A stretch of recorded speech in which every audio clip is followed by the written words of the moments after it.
Well, welcome back to part 2 of The Producers. Now, we went through Act 1 and we talked about all the characters that stood out. Max and Leo and Franz and Roger and Carmen and Ulla.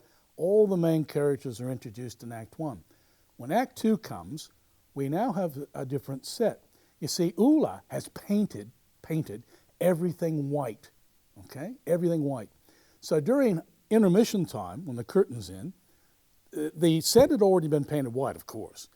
They had panels in the front. So it was all in Max's apartment. So all they did was to take the panels out and had the white thing. But you can have a look there on the right-hand side. You will see the sofa.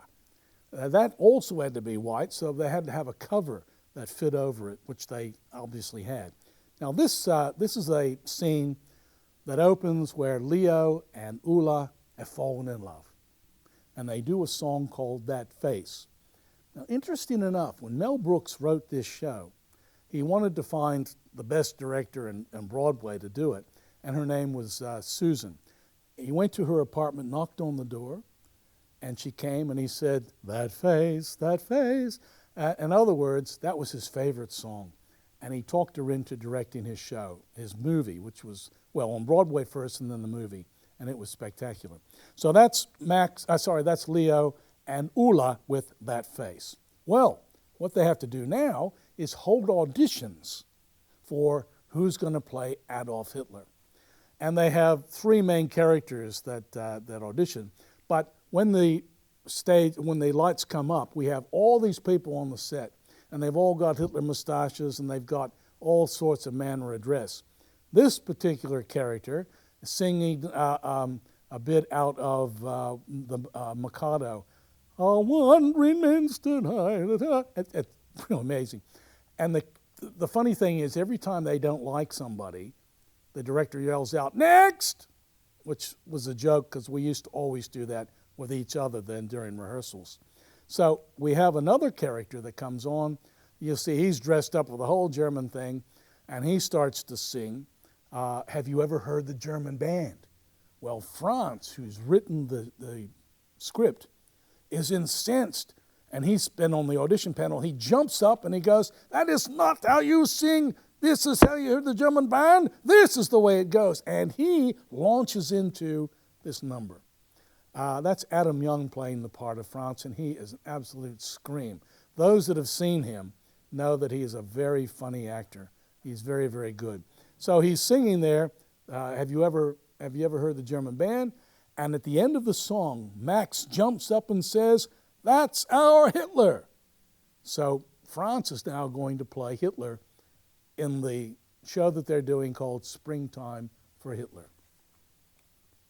Well, it's opening night. So they've had the rehearsals, it's opening night. And that's the name of they sing a song about opening the show. And in fact, why they do that is that Leo, remember, Leo's never been a producer. He comes on and he says to everybody, well, good luck. You don't say that to people in theater. You never say good luck. What do you say? Break a leg. That's what you say. At any rate, there's this whole song, never say good luck on opening night, and they sing this song. Well, at the end of that song, Franz is there, and he's going off to get changed into his Hitler outfit. And as he goes off stage, Max has got this cat, and he's trying to do everything. He says good luck and all that. He takes a cat and he swings it around. You know, it's supposed to be bad luck. And as Franz goes off, he falls down the stairs, and you hear this commotion, you know, all these sound effects. And they yell down, what happened? And Franz yells out, I broke my leg. Oh, dear. He's the star of the show. So suddenly, Roger DeBris and Carmen Gia is saying, what are we going to do? And then Carmen says, you will be Hitler. And he talks Roger into being Hitler because he knows all the words, he knows all the movements, and he's now going to play Hitler. Now, Max and Leo are ecstatically happy because they've got this gay guy going to play Hitler, and they know it's going to fail. It's a terrible script. So they go off when they hear the overture playing, and they are delighted. Then the show opens. Now, to give you some idea about this show, There are 4 girls that have actually done a pose for a film picture night, and you have a look at all of those headdresses. You got pretzels, you got beer steins, you got Viking horns, and you got a sausage. Gives you some idea about how funny this scene is. And here comes Ulla. They're singing a song called Springtime for Hitler. And this is the only song that was in the original film in 1967. Springtime for Hitler and Germany. And in comes Ulla with this beautiful eagle dress. And that, again, has been hired out to many, many, many groups throughout that do this show. Now, what we're going to find here we go, is that on come the dancing girls. Now, these are the brown shirts. Those that know German history know the brown shirts were nasty people. To make this funny, of course, to make it more in keeping, they were all girls. They had short shorts on, and they've got pink hats. And again, the whole theme is let's make it as gay as we can. So, it, and that's what Roger has done with this show. Here we go. This is Roger coming on as Hitler, played by Christopher Hamilton. Again, Chris is he's an actor in Sydney that everybody tried to gets him for. We've been very lucky. He's done many shows with us. He is the consummate professional. And he comes on and he makes it very funny. And he comes and says, "Heil myself." He's a character throughout. And so he makes Springtime for Hitler so outrageous that he comes and sits out by the audience and he sings to them like a lullaby. He's got his pink swastika on his arm.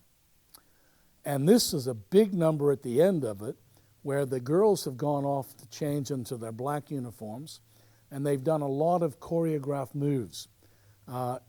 It's a spectacular number. At the end of the show, it's been so outrageous and so campy that the audience loved it. And as they're coming out of the theater, the audience are saying, "This will run for 1,000 years. This show's going to run forever." Max and Leo now realize we're in deep trouble because we have sold the rights to everybody. We're going to go to jail.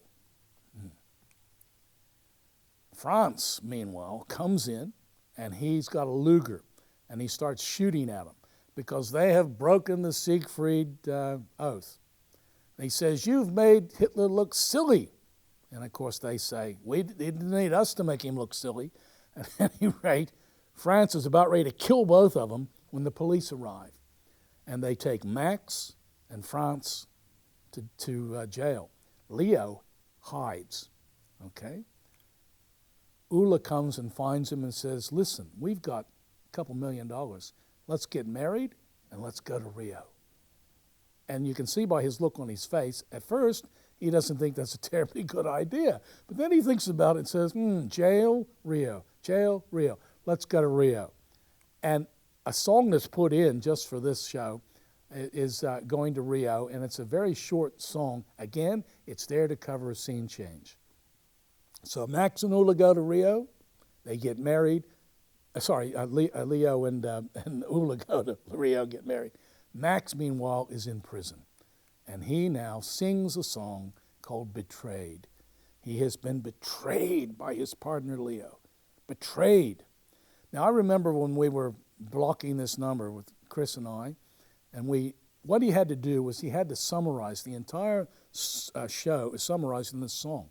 From the very beginning when he meets Leo, right up to getting the script, right up to getting the director, all of that summarized in this song, Betrayed. It's a mammoth song, and to try to remember all the dialogue, he did a fantastic job to do that.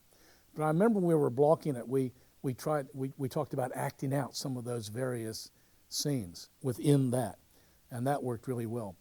To make sure that the audience could see him, we started the song there, and then we actually had him walk around the side, and they had a lighting gobo effect, looked like bars. So the actor stood in front of, or by the lighting bar, with that other bar behind him. So it looked really like he was in prison. Well, he's on trial. He's on trial. And we have all the little old ladies are on the jury, which is very funny. But he sings a song called Till Him. And Leo comes back with Ulla, and Leo says, look, Max, I'm sorry, I've come back.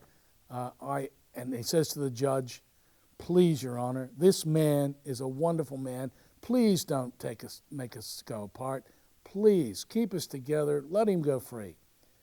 And the judge says, look, since you don't want to be apart from him, that's fine. I'm sentencing you both to 5 years in prison in Sing Sing. And that's where they go. And Max and Leo write their own show. It's called Prisoners of Love. And we have all these prisoners there, and they do a spectacular song, Prisoners of Love. And the canes that they've got, and Franz has still got his crutches there, they do some wonderful things with the canes. It's like the people that know the old Busby Berkeley numbers. He would actually have sort of people doing various formations, and that's what they did with those. Well, the prison warden is so taken with what Max and Leo have done that he pardons them. And they put on Prisoners of Love on Broadway, starring Roger Debris and Ulla. And you see those bars in there, they were all lit. And we had these sort of lights going on and off, and it was a spectacular thing. At the very ending, Leo and Max get together, and they have become very successful.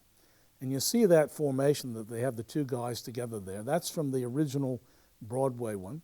What we did was we actually had a cutout of a sun there, and both Chris and Zach walked through that as the show ended. The lights were there.